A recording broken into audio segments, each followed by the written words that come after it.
राहुल गांधी जी त्यागियों बलिदानियों के परिवार से निकला हुआ एक महायोद्धा है। नरेंद्र मोदी जी की जो बातें हैं मैं उनको इंटरनेशनल लायर यानी अंतर्राष्ट्रीय झूठा भी कहूँ तो वह मायावती जी का भी काम उसको बिल्कुल हम नकार नहीं सकते। अम्बेडकर स्मारक घोर महादेवी पार्क बीजेपी के काम नहीं दिख रहे आपको, मायावती के काम दिख रहे। बीजेपी का काम एक बता दीजिए आप। नहीं मुझे नहीं मालूम। एक नहीं, योगी आदित्यनाथ जी कट्टर जातिवादी है, सामंती है और यह पिछड़ों दलितों वंचितों को जो है हर स्तर पर पीछे करने का, रास्ते से हटाने का काम। तो मायावती जी अपने मिशन से भटककर कमीशन की स्थिति में आ गई। उनको अटैची की इतनी भूख चिंता सताई कि जो लोग हमारे बाप दादा को पढ़ने से लिखने से रोका, कुर्सी पर बैठने से सम्मान से जीने से रोकने का काम किया।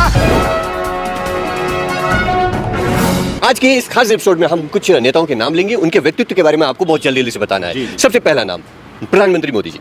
देखिए नरेंद्र मोदी जी जब प्रधानमंत्री पद के उम्मीदवार घोषित किए गए तो उन्होंने जब कहा कि मैं गरीब माँ का बेटा हूँ, मेरी माँ तो दूसरे के घर में चौका बर्तन झाड़ू पोछा का काम करती थी, मैं पिछड़ी जाति का हूँ, राजनीति में बहुतों के लिए पिछड़ा हूँ, अछूत हूँ और अगर मैं देश का प्रधानमंत्री बना तो अगला 10 बरस पिछड़ों वंचितों का होगा। लेकिन नरेंद्र मोदी जी ने जो अपने चरित्र और चिंतन का परिचय दिया प्रधानमंत्री बनने के बाद, तो नंबर 1 के वह पिछड़ों के दुश्मन, पिछड़ा विरोधी की छवि बना दिए। क्योंकि जितना अहित एक ओबीसी पीएम के कार्यकाल में पिछड़ों की हकमारी हुई, संवैधानिक अधिकारों का हनन हुआ, उतना कभी नहीं हुआ था। और मैं तो कहता हूं कि नरेंद्र मोदी जी की जो बातें हैं मैं उनको इंटरनेशनल लायर यानी अंतर्राष्ट्रीय झूठा भी कहूं तो वह कमतर होगा। 10 में से कितने नंबर देंगे? 10 में से मैं तो भैया जो देख रहा हूँ सामाजिक न्याय के मूल्य पर कि वो आरएसएस के जो है कि एक मोहरा के रूप में कार्य कर रहे हैं और मैं सामाजिक न्याय का चिंतक हूँ, संवैधानिक मूल्यों में विश्वास रखता हूँ, इसलिए मैं तो उनके नंबरिंग की मैं बातें ही नहीं नंबर नहीं देंगे। नंबर मुख्यमंत्री योगी आदित्यनाथ जी, योगी आदित्यनाथ जी देखिए जिस मठ से निकल करके आए हैं तो गुरु गोरखनाथ जी कहते थे कि कोई अपने नाम के साथ अगर नाथ लगा ले तो वह सन्यासी, महात्मा और संत नहीं हो सकता। और वर्तमान में जो स्थिति मैं देख रहा हूं कि जाति विद्वेष के भावना से प्रेरित होकर के वर्तमान सरकार में कार्य किया जा रहा है कि क्योंकि तमाम जो है 137 यादवों पर बुलडोजर चल गया, उनका इनकाउंटर हो गया और जो है कि मौर्या पर भी चला, निषाद पर भी चला, कुर्मी पर भी चला, राय पर भी चला, ब्राह्मण पर भी चला। लेकिन यह बड़ा आश्चर्य होता है कि योगी जी के बिरादरी पर बुलडोजर क्यों नहीं चला। इसलिए लगता है कि उत्तर प्रदेश के मुख्यमंत्री योगी आदित्यनाथ जी कट्टर जातिवादी हैं, सामंती हैं और यह पिछड़ों दलितों वंचितों को जो है हर स्तर पर पीछे करने का, रास्ते से हटाने का काम करते हैं। 10 में से कितने नंबर दे रहे हैं योगी जी को? योगी जी का अगर वो कहा जाए तो 1-2 नंबर दिया जा सकता है। क्योंकि देखिए हम लोग जब सामाजिक न्याय और संविधान में विश्वास रखने वाले हैं और जो संविधान का विरोधी काम करता है तो उसके लिए तो नंबर का कोड ही नहीं रहता। केशव प्रसाद मौर्य जी, केशव प्रसाद मौर्य जी हमारे पिछड़े वर्ग के भाई थे, लेकिन उन्होंने अपना इस तरह का चरित्र और चिंतन किया कि आज पिछड़ों की आए दिन जो है आरक्षण कोटे की हकमारी की जा रही है, पिछड़ों के साथ अत्याचार किया जा रहा है, दुराचार किया जा रहा है। लेकिन यह केवल आरएसएस के इशारे पर और भाजपा के इशारे पर यह केवल पिछड़े वर्ग के नेताओं पर उंगली उठाने का काम करते हैं। और जो मुख्यमंत्री पद के दावेदार थे और इन्हें मुख्यमंत्री तो न बना करके इनको मुख्यमंत्री का स्टीफनी मिनिस्टर का लीजिए बनाया गया और स्टूल मंत्री के रूप में ही इनकी छवि है। नंबर दे रहे हैं ये लोग पिछड़ों के मोहरे, 10 में इनको 1 नंबर।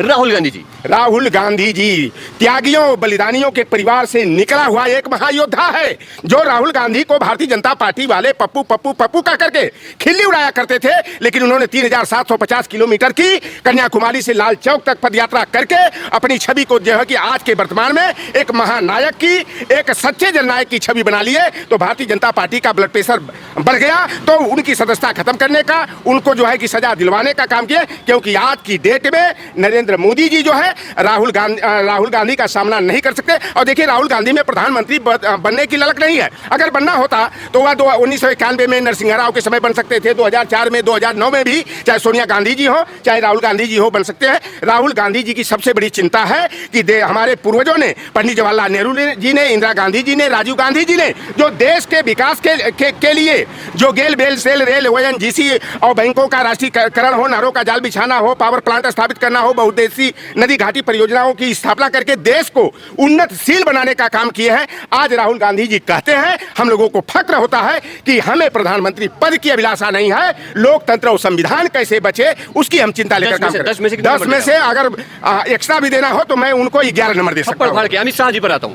अमित शाह जी देखिए मौनी बाबा हैं और उन पर तो जो है कि भाई जो मोदी जी के तो भाई वो साथ चलने वाले हैं। और जब अमित शाह जी यहाँ उत्तर प्रदेश का प्रभारी बन के आए थे तो मैं भी उनके साथ काम करने का अवसर मिला, तो उस समय वो तड़ीपार थे। और तड़ीपार आज देश का एक गृह मंत्री होकर के आज जो भारतीय संसाधनों की और भारतीय बैंकों का जो 10 ट्रिलियन संपत्ति जो कि लूट करके 29 जो भगोड़े हैं जो विदेशों में जाकर के बस गए, 29 में अधिकांशतः 36 और 37 का लीजिए वह गुजराती है और गृह मंत्री अमित शाह के खास है, जो देश को पंगु बनाने का, देश की अर्थव्यवस्था को चौपट करने का षड्यंत्र कर रहे हैं। उसमें अमित शाह जी की अहम भूमिका है। यूपी में वापस आते हैं ब्रजेश पाठक जी। ब्रजेश पाठक जी के बारे में मैं जानता हूं कि वह पद के लिए जो है पलटी मार नेता है और वह दिखाने का काम कम करते हैं, दिखाने का काम ज़्यादा करते हैं। लगता है कि वो जा रहे हैं तो स्वास्थ्य और चिकित्सा के क्षेत्र में बहुत बड़ा काम कर रहे हैं, लेकिन वास्तव में अगर जमीनी हकीकत को देखा जाए तो जमीनी सच्चाई कुछ और है। पाठक जी केवल जो है चैनलों पर आकर के मीडिया में सुर्खियाँ बन करके वह अपने को जो है जोगी जी से ऊपर नेता बनने की स्थिति पैदा करने का काम करते हैं। आपस में कंपटीशन चल रहा है। चलिए मायावती जी पर आते हैं। मायावती जी का देखिए, बेशक जो है कि उनके समय में जो है कानून व्यवस्था जो है कि बेहतर थी, लेकिन मायावती जी जो है जब उनको पूर्ण बहुमत की सरकार बनाने का अवसर प्राप्त हुआ तो जिसका मान्यवर कांसी राम जी ने DS4 बनाया, बाद में 1984 में जो है कि उन्होंने बहुजन समाज पार्टी बना करके सीधे नारा दिया था 15 और 85 का, लेकिन उस समय मान्यवर जी जो है अस्वस्थ चलने की स्थिति में हो गए। तो मायावती जी अपने मिशन से भटक कर कमीशन की स्थिति में आ गई। उनको अटैची की इतनी भूख चिंता सताई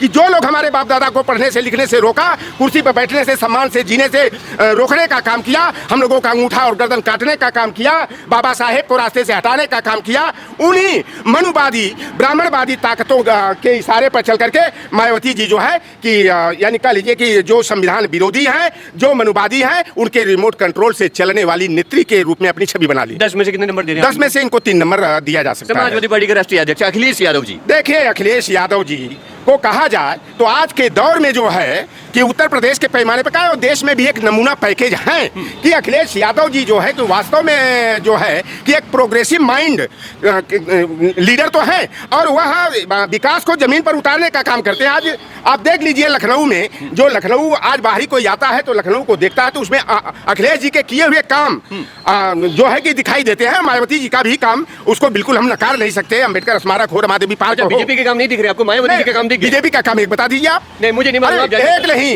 एक केवल नाम और नंबर बदलने का काम किए हैं और भारतीय जनता पार्टी का 6वां साल का यह है उत्तर प्रदेश में सरकार, एक भी काम नहीं। इकाना का नाम जो है अटल बिहारी वाजपेयी रख दिया जाए, अटल चौक हजरतगंज चौराहे का नाम जो है कि अटल चौक रख दिया जाए और यूपी 100 का नाम जो है कि 112 कर दिया जाए, चाहे फैजाबाद का नाम अयोध्या कर दिया जाए, चाहे इलाहाबाद का नाम प्रयागराज कर दिया जाए, तो यह विकास नहीं होता है।